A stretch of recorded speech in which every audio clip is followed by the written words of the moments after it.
I was sitting and working. There is a salon in our, what is it? Office Yes. basement Downstairs. downstairs.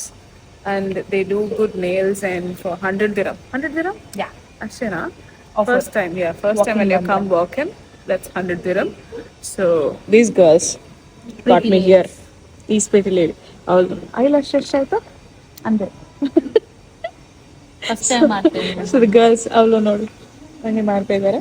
All the beauty comes from their hand. ಪಾಪ ಹಂಗೆ ಮಾಡ್ತಿದ್ದಾರೆ. 35 seconds ಆಯ್ತು. That's all. And I'm going to go home like this. ಅವಳು ತುಂಬಾ ಮಾಡ್ತಾಳೆ, ಇವಾಗ ಮಾಡಿಲ್ಲ. ಇಲ್ಲ ನಾನು ಮಾಡ್ತೀನಿ. ಇವಾಗ I ಮಾಡಿ. look like a dead person. I don't do. No bro, you look so good in this phone. Okay bye ಹೇಳು ನನ್ನ ವ್ಯೂವರ್ಸ್ಗೆ ಏನಾದರೂ ಹೇಳು ಒಳ್ಳೆ ವಿಷಯ. ಅಷ್ಟೇ, ನಮಸ್ತೆ. ಬೇಗ ಬೇಗ ಅನ್ಫಾಲೋ ಮಾಡೋಣ.